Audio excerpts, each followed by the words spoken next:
Hello and welcome. In this session, we will look into some of the relationships in between the tables we have in the database supply, that is, the script you ran, and then you created the tables and the script inserted some data into the tables. Now, let's look into a few of the relationships. Let's say I go to the tables and I expand employees and I get to see employee number. Well, let's just double click and look into the columns, and we see these are the columns. And as we look into the constraints, um, we will get to see the constraint setup, which is this primary key, foreign key, not nulls, and so forth. Sometimes the name may not make sense, but let's click on the primary key, and we see employee number is the primary key, which is the first column. Let's look into some of the foreign keys. We see office code is a foreign key here. So that means if we look into the data, these office code column, these data values are coming from a foreign table or another table where probably this is the primary key. And we look into the offices table, if we expand, and that's where we see the office code. Let's double click the offices table and look into the constraints.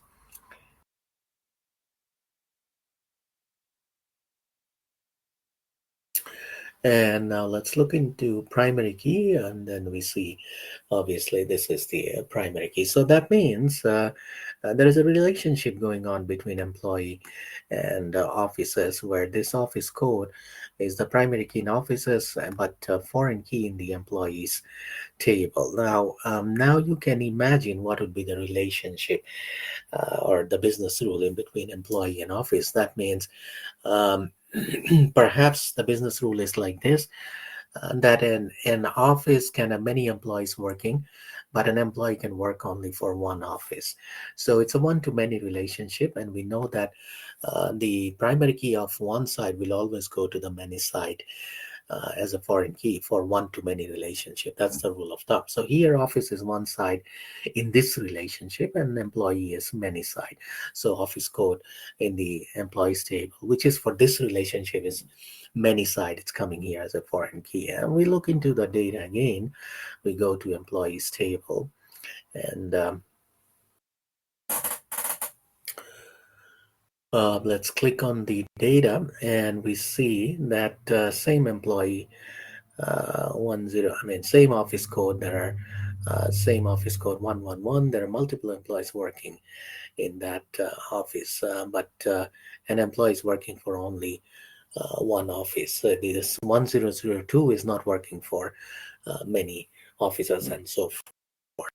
Okay, so we got relationship between employees and officers, which is one to many. Let's look into some more tables, and you need to identify in one of your labs all the relationship and draw it so that you get to know your database well. So we have product, and if we look into the products table constraints, um,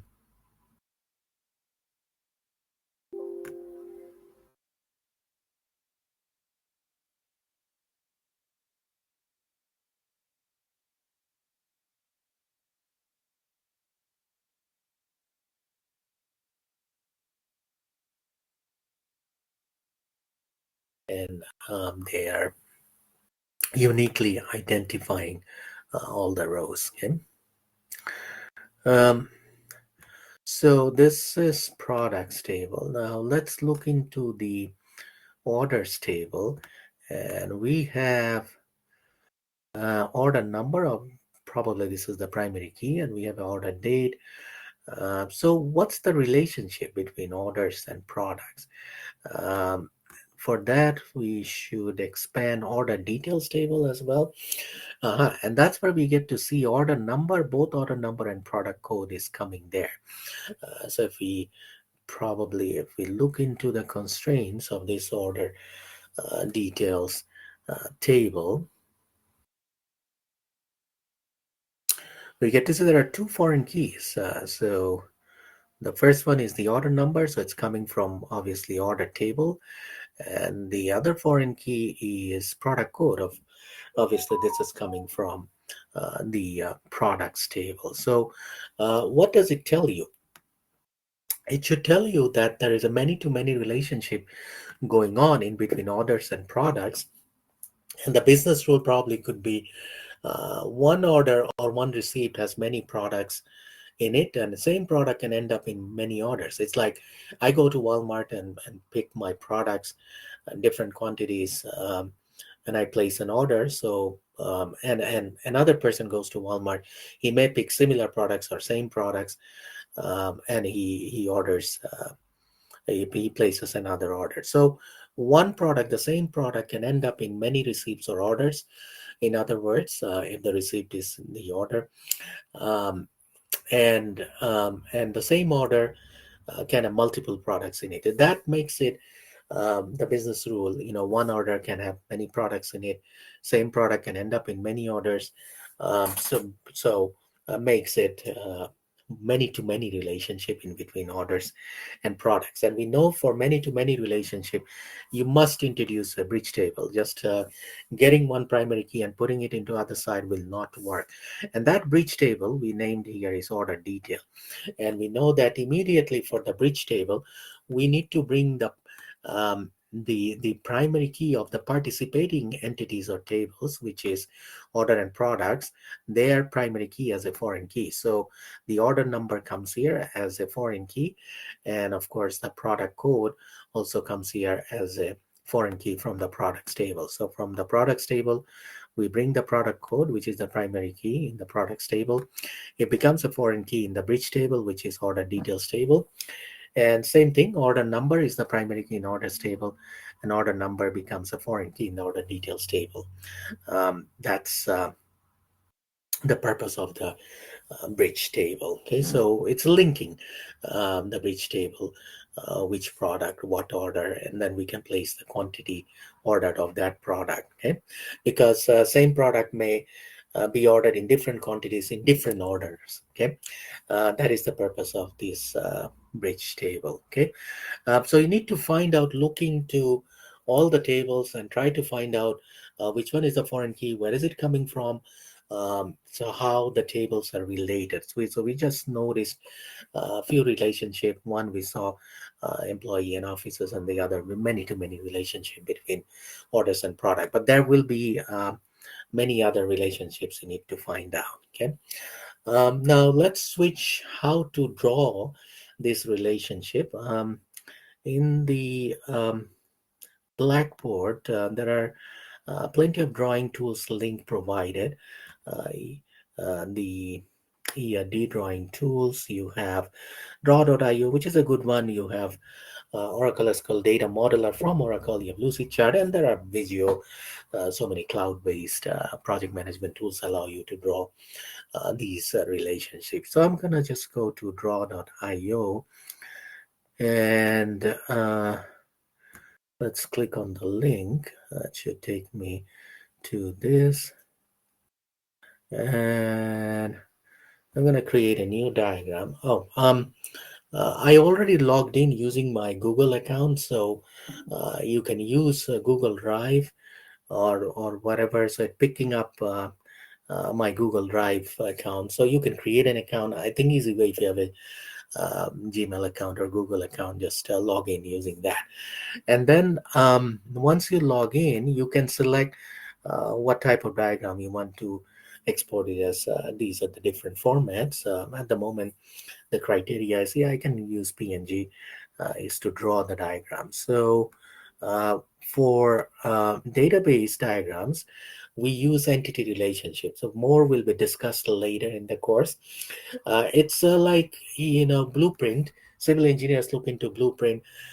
They know where the kitchen is located, where the living room is located. So just like this diagram looking into this, the database developer will know what are the tables, what are the relationship, what's going on in the actual implementation of the database. So the whoever designed, developed the database, even he is not there looking into the diagram, the new developer will know what is going on with the database. So I select entity relationship diagram and I click create, and it was, you saw that it was selecting my Google Drive. Okay, so authorize, let's see.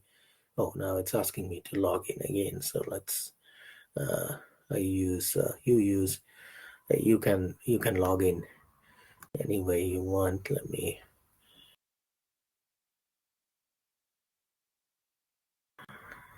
Yeah, so I logged in. I actually was playing around, so I have these.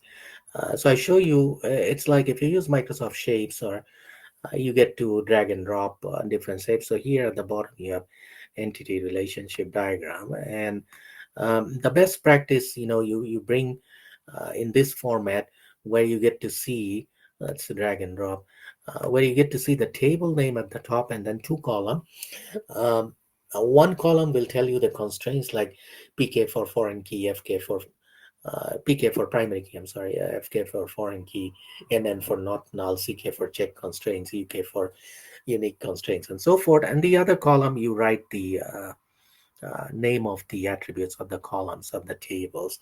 Okay, and you can also um, make this relationship. I mean, so here, let me move it. Actually, let me delete that. So here you can see there is a line, bar, and then circle, and then you have the three crow's foot notation. Since there are three um, bar here, we call it looks like a foot of the crow, so we call it crow's foot notation. And if you look into this, you will see these linkers in between the tables. So one to many relationship is, where is one to many? Yeah, so this is one to many. It shows you one to many. This side, where you have three bars, we call it many side. That means in this relationship, the order is many side and customer is one side because there is one. And more will be discussed what is this circle and what is this bar stands for. But at the moment, we're just interested the relationship types one to one, one to many, and so forth. So if you have many to many relationship, you will bring the bridge table and make it one to many. But this is not really a bridge table, so I'm showing one to many here, one to many here. So this is many side, this is many side, this is one side. So mark them carefully. Okay, depends on the relationship. So if we go back between the relationship between employees and officers, we discuss office is one side, employees many sides. So you will have an employees, you will drag and drop. It's little time consuming, drag and drop, name it employees, officers. Actually, let's try to do it. So this would be officers, and this would be, let's say, uh, employees or so forth. So uh, one office can have many employees working, and I have to change the column names. You type employee, the employee ID or employee number, first name, last name, and so forth. So you type employee number, and then you'll type first name, last name. Employee number is the primary key. So here, this would be office code is the primary key, and so forth. Other columns, other columns like this, whatever first name, last name, they will go here. Okay, and this is telling me that one office can have many employees, but an employee working for only one office. So you should bring the